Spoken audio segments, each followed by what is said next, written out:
Good morning, everybody. This is Steve Cummings from InTheCorner.net, and I had a plan, and the plan got changed a little bit once again here. I was going to go work out this morning and think about last night's big event, which was headlined by Jake Paul and Mike Tyson, and I just feel like I slept on it, and I know what I think and what I want to say, so here we go. I'm just going to go ahead and talk about this mega event at Jerry World last night in Dallas, Texas.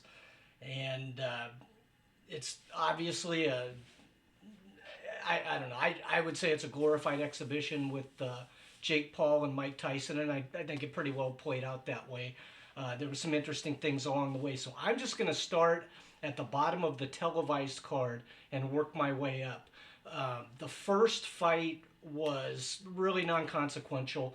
One of the guys was a pro debuter, according to BoxRec, and on the screen they said he was like 2-2-1 or something like that. Uh, Not much of a fight. I don't know if it was 4 or 6 rounds. I can't remember. I stepped away. I didn't really care to watch that.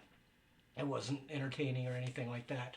The next event that happened, however, changed our fortunes dramatically. We had, was it WBC welterweight champion Mario Barrios defending his title against a rugged gentleman by the name of Abel Ramos. And this was a wild fight. This is a really good fight. It started off with Barrios looking like he just had the upper hand on Ramos. Ramos really wasn't doing too much to start with, and Barrios was like controlling the distance basically, and not a whole lot was happening uh, to start with. But Barrios scored a pretty good knockdown and showed some power early on, and it looked at the very beginning uh, that the first round we saw Ramos like had his back leg buckle a little bit from a right hand, but then nothing happened after that.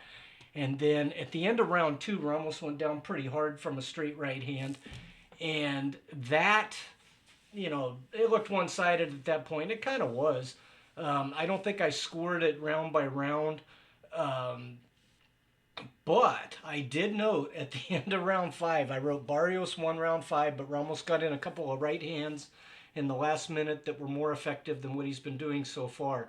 Could be nothing, but worth noting. That's what I wrote in real time. And at the beginning of the next round, down went Barrios. And Ramos got him with a right hand. It was a good attack. He ended up putting him down with a couple of shots there, but a big right hand did it. And it was a big round six.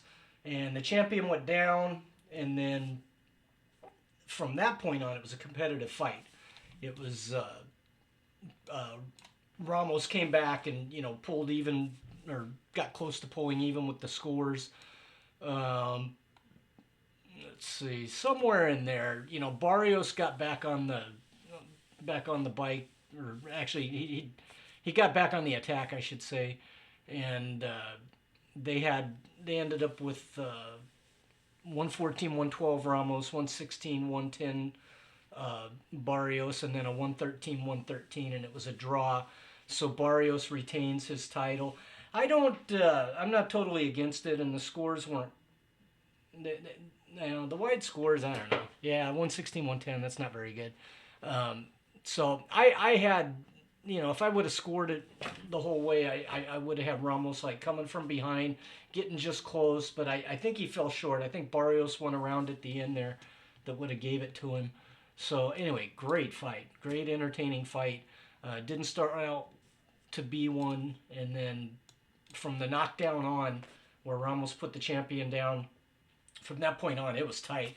And these guys were busted up, they were bleeding, and they really gave it all they had down the stretch. So it was everything you wanted to happen on a boxing card where the whole world's watching. Then we went on to Katie Taylor and Amanda Serrano, and it was a rematch of a very close fight that Taylor was got the decision in the first go round in 2022, and these two, they're two of the best fighters in women's boxing history. They're just really, really strong Uh, they're action fighters. There's no, uh, there's no on with the Serrano Taylor uh, fight after a little bit of problems with the camera here. Uh, Katie Taylor, Amanda Serrano, two just big time stars of the sport, very accomplished, very skilled. They fought a high level fight in 2022. Katie Taylor got the decision. Some people didn't think she should. Serrano started fast. Taylor came on at the end. I personally, I scored it for Katie Taylor, and I wouldn't have been upset if it went the other way at all. This fight kind of similar, but this one was more heated, more action, even so than the first one. Serrano came out very strong again, got out to a good lead, and it did look bad to me for Taylor, but then Katie started doing well, and there was a headbutt in the middle rounds. Gosh, did I must have. I'm sure I wrote when it was. Um, Round fifth says another headbutt. So, uh, yeah, the one that drew blood was in the fifth round. So there was a couple of headbutts in the early rounds, and Serrano got a cut, and it was a bad cut. And after the fight, her and her corner, and actually during the fight, when they were talking to the corner, they complained and said Katie's a dirty fighter and she always butts with in all her fights, and the people that she fights always end up marked up very badly. Um, I, I don't like it. I don't like hearing that. But at the same time, the emotion that happens in the ring after immediately after especially after a decision loss that you thought you won, I feel like I'm okay with whatever gets said in there unless it's not too gonzo. All that emotion there, I don't know how I would handle any sport. Making a big error and losing a baseball game, and then when you come off the field, you got like 27 reporters that want to know, well, why'd you drop the ball? How'd that happen? Did you see the ball? All this stuff that you don't want to have to deal with. Um, and Amanda didn't. The analogy isn't that Amanda messed up and has to answer for it. The analogy is in the heat of the battle, uh, immediately after the battle, having to speak on what just happened if it didn't go the way you wanted it to. I give them a lot of leeway for what gets said in there. I saw Ronaldo Snipes go over to Larry Holmes being interviewed by Howard Cosell and take a punch at Holmes. I mean, that's crazy. Uh, so nothing that was said in there last night bothered me any. And Amanda Serrano, she came up from 140, or she came all the way up to 140 from lower weights for this super fight against a, a superstar of the sport. She did it twice. You can't say enough about how accomplished she is, but I, I tell you, this leads to just one of my least favorite subjects. This was not a robbery. This was a very close fight. I scored it for Katie. I thought that she came back even with the point deduction. I had her up by a point. I had the identical scores of the three judges, and it the reason so many people think this was a robbery is because this announcing crew on Netflix, they did what I'm so tired of. I watch so much boxing with the volume down, and because of this type of thing right here, for this event, for whatever reason, I had the volume up. A lot of times I turn it off because these people on whatever broadcast, it's everybody. It's Netflix last night, it's DAZN, it's whomever. They have their narrative and they put it out there and they follow along with it. And when they read the scores for Katie Taylor times 3, 95, 94, Moro Ronaldo just exploded. This just can't be. And it just wasn't like that. It was a very good fight, and the way you judge a fight is not by listening to those guys or anybody else. Amanda, yes, is coming forward. Yes, she's the ring generalship. She's forcing the action. This is very true. Katie Taylor is very fast hands and is very accurate with her counter punching. And if Amanda's coming forward and nothing's happening and Katie Taylor's going backwards, of course, it looks like Amanda, she's winning the round up to this point. when they have an exchange and Katie lands three or four, and a couple of them are really good and snap Amanda's head back and that type of thing, and Amanda got like one in, one at the beginning and one at the end. This happened repeatedly, and that's not to say that's all that happened. Amanda got a lot of work done. Amanda won, pretty much swept the early rounds, and it was right in the middle, just like last fight. It was when it started to change where Katie was more effective. But it was a close fight. It was not the way they were describing it. And when I score a fight along the way, I scored this one myself in real time as if I was a judge. This is who I really think is winning that round, and here's my score. And I wrote all throughout the back half of the fight. I wrote, man, I bet the judges aren't scoring it this way, but I have it like this. And of course, who am I listening to? It's just the announcing crew, and I'm getting the feeling like, oh man, this is for Serrano all the way. But I just didn't feel that way. Those weren't the rounds that I saw, and I scored them that way. Um, and the butts were unfortunate, and the cut was bad for Serrano, and she had a lot of blood on her. Um, but judging the punches that landed, the action, I had Taylor winning by 95-94, just like those guys. And you get this outrage, like there was some great robbery. And I just recently I felt the same way about that Oshaki, Foster and Robinson Conceição. That first fight was pretty close. And once again, the announcers just erupted. How in the world could they do it? I watched that fight the next day. I rewatched it the next day, well, not listening to anybody. And I just like I did in real time, man, that was, I don't know, that was within a round or two. And you could flip the first one, you could flip a round or two and it would go the other way. And that's perfectly fine. But they made it like it was a robbery. Good for Foster in the rematch that he avenged it. Because I thought he clearly won the rematch, but this is just another example of what this was. This was a great fight, and women's fights, should be celebrated for that. That last round was just insanity. The two of them just toe to toe throwing everything they had. That's what we should be talking about. We shouldn't be talking about the scores. And so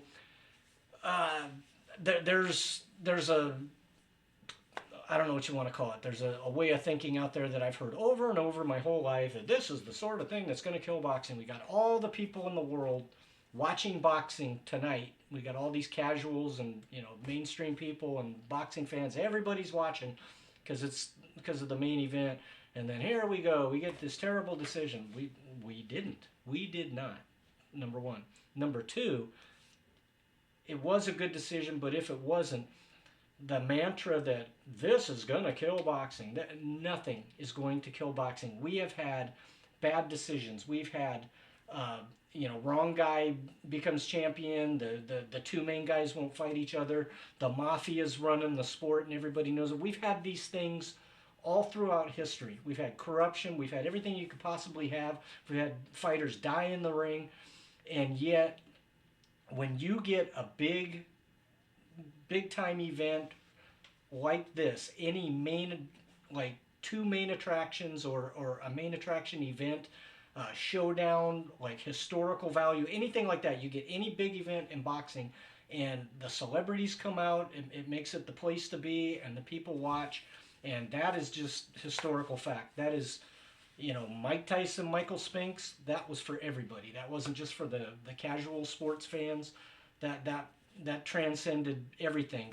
Mayweather, Pacquiao, probably 4 or 5 years too late after they should have really fought, and yet there it was. All the celebrities, all the stars, everybody's involved in this stuff. Everybody's got their eyes on it.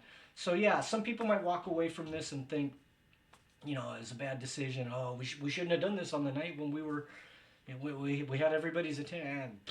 It's going to blow over, I'm telling you. And what should be remembered and will be remembered is what an incredible fight that was. And credit to Amanda Serrano for coming up all those weight classes and fighting on that level at that weight. And then Katie Taylor, same thing. And you got a 36-year-old and a 38-year-old competing like that. That was just beautiful, brilliant. Okay. further down the road of this is going to kill boxing, some people think the main event is something that is bad for the sport. And I, I, I didn't know what to make of it at first, but over the years with Jake Paul out there doing his thing, I've come around to I'm fine with this, and I'm especially fine with like the undercard, the way he puts the significant women's fight on there, makes it the co-main, gets everybody paid. It is a legit fight card. It's not like a circus kind of thing underneath the main event, which is whatever you may think it is. Okay, this one going in was in my mind was pretty obvious that it was going to go the way it went. Except you just never know with Jake Paul and then the mythical Mike Tyson. You just don't know if the WWE element might creep into this. The reality show feel might take on. And I expected something gonzo. That's kind of what I thought. I thought there was going to be something like that slap at the weigh-in. I thought there was going to be something bigger than that in the stadium at Jerry World with 70,000 people and everybody watching on Netflix. I expected like some crazy confrontational type of thing, and what I actually thought it was going to be, if it wasn't going to be like right at the face off, for the fighter instructions at the beginning, I thought maybe in the first round they would have a clinch and Mike would like physically throw Jake through the ropes. Something along those lines, like some kind of roughhouse tactic that was going to be, whoa, this is real, this is serious, because they did kind of go with that promotional line.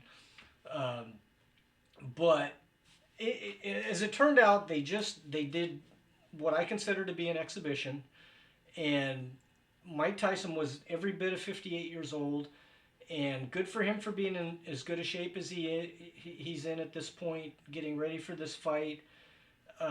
He looked like Mike Tyson, with some age on him, uh, just physically the look, but he clearly can't compete with somebody in Jake Paul's age range, and that was apparent from the opening bell. Tyson came scooting across there, and it looked very much like vintage Mike Tyson. He came across there with that low stance as he's coming in, and it's almost like there's nothing you can do. He's overwhelming you, and he got off some shots, and he didn't really get anything in.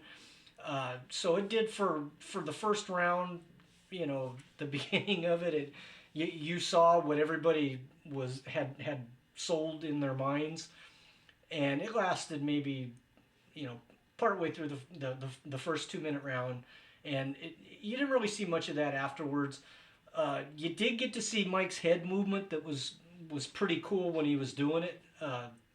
When he was really in his prime before he had all his problems, you did get to see some of that.